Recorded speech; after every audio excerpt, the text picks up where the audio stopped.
Muita atenção, principalmente quando nós terminamos de ler o versículo 22, que diz assim: ele, porém, contrariado com esta palavra, retirou-se triste, porque era dono de muitas propriedades.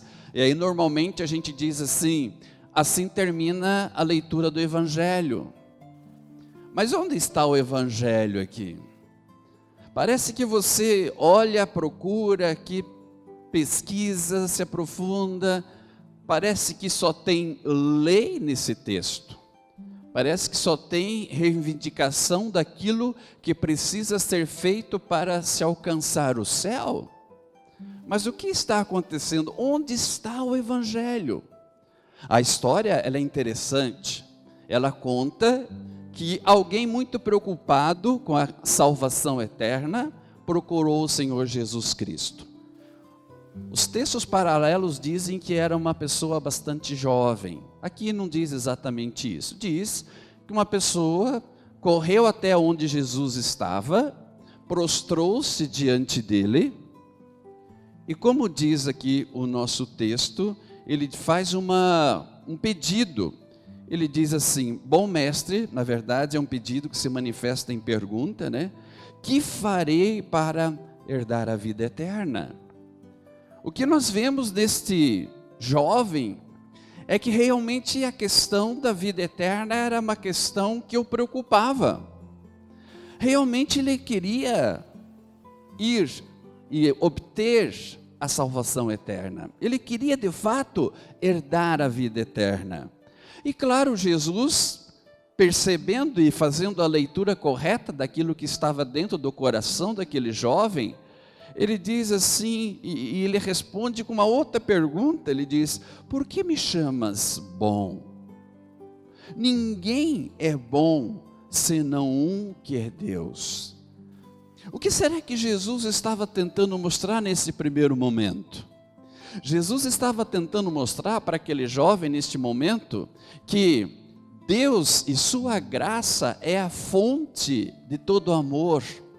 Deus em sua graça é a fonte do perdão, e é na graça desse Deus que é bom, que nós podemos confiar que uma vida eterna nos espera. Em outras palavras, Jesus está dizendo para este jovem: olha, eu sei, eu vejo que você é uma pessoa preocupada com a vida eterna. Você é uma pessoa que tem boa intenção. Só que você está optando pelo caminho errado, porque a ênfase que você coloca na sua pergunta é o que farei, eu, pobre pecador. Mas a ênfase correta é o que Deus fez e faz para nos dar a vida eterna. Em outras palavras, nós não temos como garantia que fazendo as coisas, fazendo boas coisas, vamos alcançar o céu. Por quê? Porque o cumprimento da lei exige perfeição, e nós não fazemos e não cumprimos perfeitamente esta lei de Deus.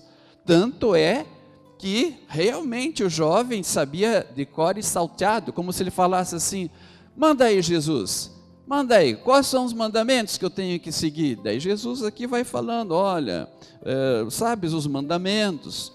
Jesus cita alguns deles, não todos, né? Jesus diz: não matarás, não adulterarás, não furtarás, não dirás falso testemunho, não defraudarás ninguém, honra teu pai e tua mãe. Aí então o jovem, nossa, aí ele ficou cheio, né?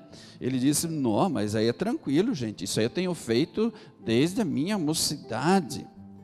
Ou seja, cada vez ele estava mais longe da vida eterna. Quer dizer, tão perto e tão longe. Ele optava por um caminho que o distanciava daquilo que ele pedia, que é a vida eterna, porque ele achava que por os méritos dele, ele podia alcançá-la. Aí Jesus, ele diz, em outras palavras aqui, que se você quer ser perfeito, não é só deixar de fazer coisas ruins, mas você também tem que fazer coisas boas. Ou seja, não é só deixar de adulterar, deixar de furtar, deixar de dizer falso testemunho, não é só deixar de defraudar alguém, não. Mas agora é o seguinte, você tem que fazer alguma coisa também, você tem que abrir mão de alguma coisa. E aí Jesus diz assim, agora vai fazer o seguinte, você vende tudo que você tem, você dá aos pobres, e aí você terá um tesouro no céu. Então vem e segue-me. E aí diz o texto, que esse jovem, contrariado com esta palavra, retirou-se como? Como é que ele retirou-se da presença de Jesus? Triste. E por que ele retirou-se triste? Quem era o dono do coração dele? Quem não? O que era o dono do coração dele? As riquezas, as propriedades. Ele não entendia que as coisas materiais que nós temos são bênçãos sim de Deus, são graças sim de Deus, mas elas não podem tornar-se o nosso Deus. E era exatamente isso que estava acontecendo. Aquele jovem que aparentemente sabia tudo de cor, sabia o que não devia de fazer errado, ele achava que isso era o suficiente. Ele não entendia que também ele tinha que fazer coisas boas. E é assim, meus irmãos, este caminho, quando as pessoas optam de achar que vão realmente chegar na vida eterna, alcançar, herdar a vida eterna, como é dito aqui no texto, as pessoas que acham que por mérito delas vão obter êxito, vão lograr êxito nessa intenção, infelizmente, elas sempre vão retirar-se da presença de Jesus muito triste. Por quê? Porque elas estão sendo sinceras, sim, mas sinceramente equivocadas. Porque a confiança delas não está sendo depositada nos méritos e na obra de Cristo, mas a confiança delas está sendo depositada naquilo que elas fazem, naquilo que elas acham que merecem receber por acharem que estão fazendo perfeitamente bem. Por isso, amada igreja, se nós fôssemos colocar um tema aqui nesse texto, eu pensei num bem interessante. Que tal tão perto e tão longe? Tão perto a salvação estava. Ali diante do rapaz a salvação estava. Ali diante dele o Salvador estava. E aqui está o Evangelho.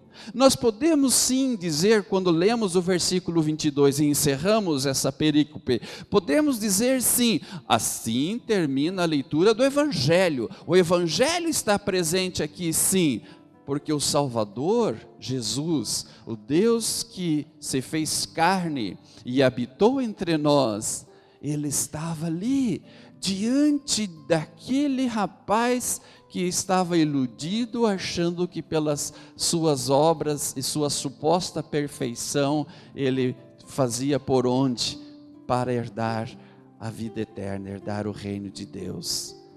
Querida igreja, tão longe e tão perto, o Salvador estava ali, diante dele. Bastava ele reconhecer a gravidade dos seus pecados, aquele jovem. Bastava ele reconhecer que ele não tem dentro dele possibilidade alguma, pelos seus merecimentos, de herdar a vida eterna. Bastava uma palavra dele, bastava ele dizer assim: Jesus, tu és o meu Salvador, somente tu és o caminho, somente tu és a verdade, somente tu és a vida, tu és o meu Salvador. Mas não, tão perto, mas tão longe quando você coloca confiança naquilo que você faz por merecer a vida eterna. Tão longe quando você acha que realmente o principal dessa vida é a riqueza material que você tem. Querida igreja, os bens materiais que nós temos, eles servem para nós, claro, para as nossas necessidades, sim, mas também eles estão aqui para ajudarmos aqueles que necessitam.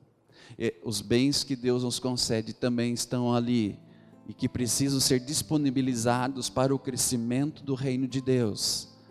Mas mesmo que a gente saiba fazer uma boa administração desses bens e dessas bênçãos materiais, não pensemos nós que faremos por onde, sendo bons administradores destas dádivas de Deus, que é isso que vai nos garantir o céu, porque não é. Toda vez que nós acharmos que o que nos garante o céu é aquilo que a gente faz de bom ou deixa de fazer de ruim, nós estaremos nos afastando da salvação. Tão perto, tão longe. Agora, quando nós estamos colocando o nosso coração e a nossa fé em Jesus Cristo como Salvador, aí sim, nós estaremos cada vez mais perto. Que Deus realmente coloque no teu coração também a mesma vontade, o mesmo interesse, o mesmo desejo que aquele jovem teve. Ele queria herdar a vida eterna. Sim, que você também tem essa preocupação. Você que está aqui na casa de Deus hoje, que você tenha essa preocupação e coloque isso na sua agenda como prioridade número 1. Sim, mas não esqueça, não se equivoque, não se engane no caminho. Coloque a tua confiança em Jesus. Somente Ele é o caminho, a verdade e a vida. Em nome de Jesus. Amém.